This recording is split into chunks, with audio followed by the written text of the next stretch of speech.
teman-teman, selamat datang di video pembelajaran Prioristan 4.0 mata kuliah Audit Keuangan Sektor Komersil. Nah, di video kali ini kita akan melanjutkan pembahasan mengenai audit siklus penggajian dan personalia. Nah, di video kali ini kita akan membahas materi terakhir, yaitu tentang metodologi untuk merancang pengujian atas rincian saldo. Yuk masuk ke pembahasannya.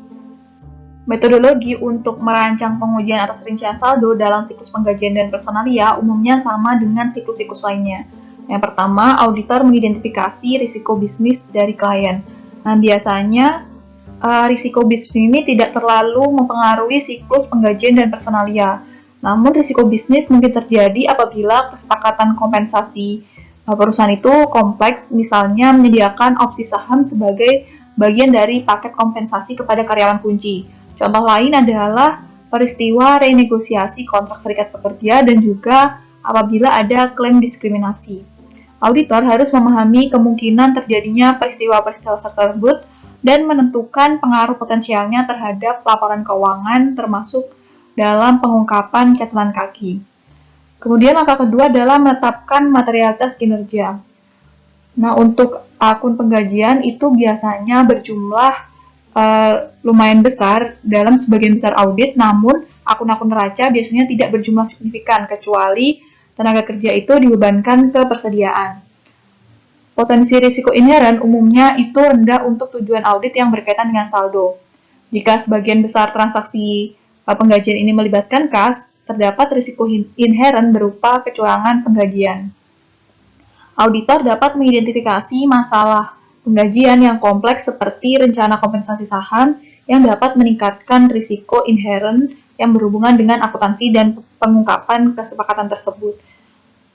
Kemudian yang selanjutnya adalah menilai risiko pengendalian dan pengujian substantif atas transaksi. Nah, jadi untuk risiko pengendalian dan juga pengujian pengendalian dan pengujian substantif atas transaksi ini telah kita bahas di video sebelumnya. Yang selanjutnya adalah melaksanakan prosedur analitis.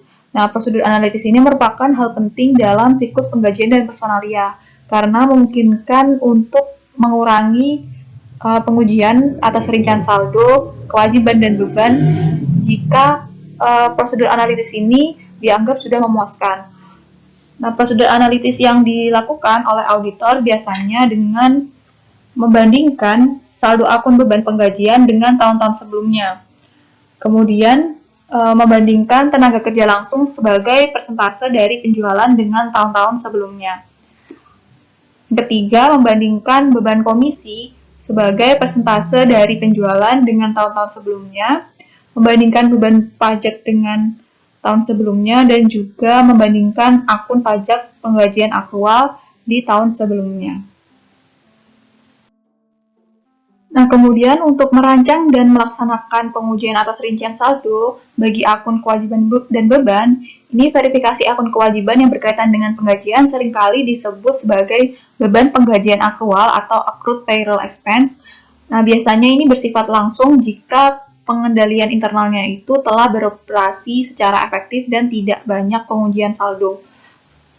Nah, dua tujuan audit yang berkaitan dengan saldo utama dalam menguji kewajiban penggajian adalah terkait dengan keakuratan, yaitu apakah akrual dalam neraca saldo itu telah dinyatakan pada jumlah yang benar, dan kemudian adalah untuk tujuan pisah batas, yaitu apakah transaksi dalam siklus penggajian dan personalia itu telah dicatat pada periode yang benar.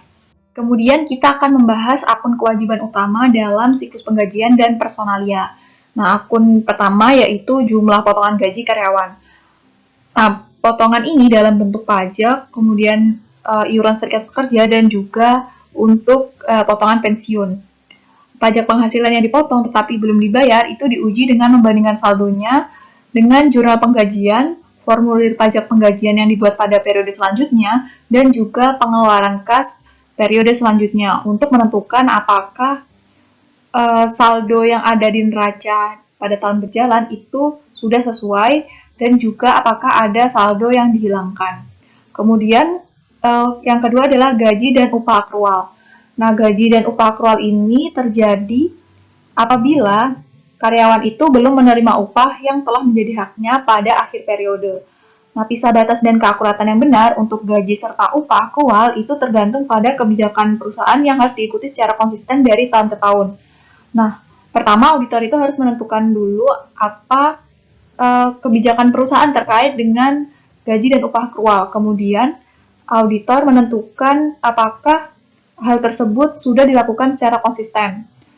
Prosedur audit yang tepat untuk menguji pisah batas dan keakuratan adalah menentukan sifat dari perjanjian komisi dan juga kemudian menghitung ulang saldonya berdasarkan perjanjian tersebut.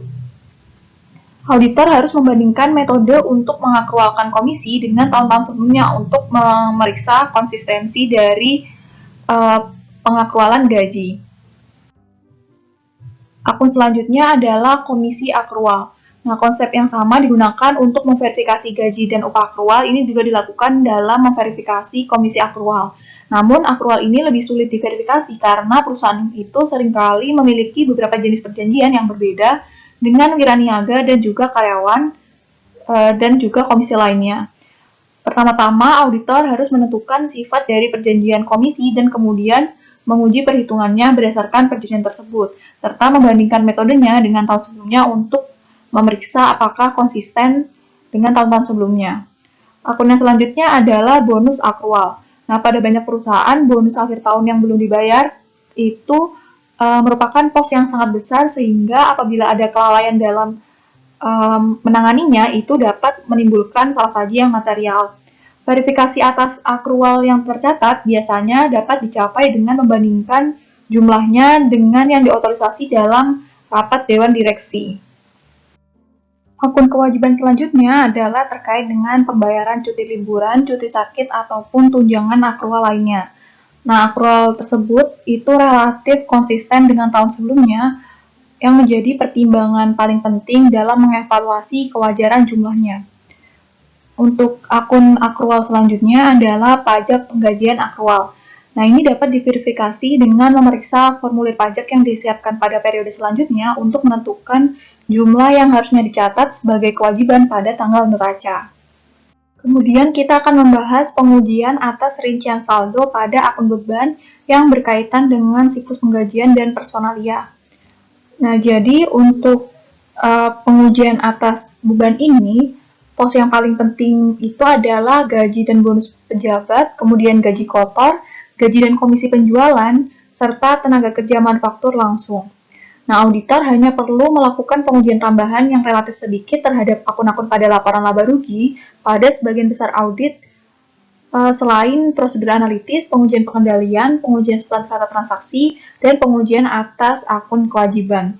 Nah, pengujian tambahan yang ekstensif itu hanya diperlukan apabila terdapat disefisiensi yang signifikan pada pengendalian internal. Kemudian apabila ada salah saji yang signifikan dalam pengujian kewajiban dan juga terdapat fluktuasi yang belum dapat dijelaskan pada prosedur analitis.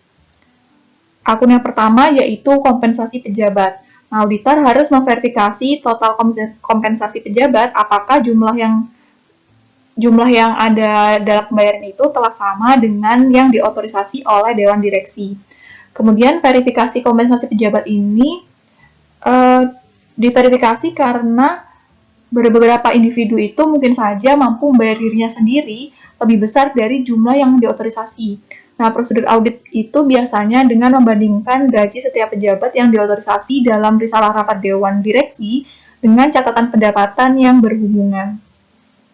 Kemudian untuk verifikasi akun komisi, auditor memverifikasi beban komisi itu relatif lebih mudah jika tingkat komisinya itu sama untuk setiap jenis penjualan dan informasi penjualan yang diperlukan itu ada dalam catatan akuntansi. Kemudian untuk pengujian beban pajak penggajian, itu dapat diuji dengan merekonsiliasi total penggajian di setiap formulir pajak penggajian dengan total penggajian untuk seluruh tahun. Nah, total pajak penggajian ini kemudian dihitung ulang dengan mengalihkan tarif dengan penghasilan kena pajak dan juga mempertimbangkan faktor-faktor lainnya. Perhitungan ulang tersebut tidak diperlukan kecuali dalam prosedur analitis itu ditemukan masalah yang tidak dapat dipecahkan.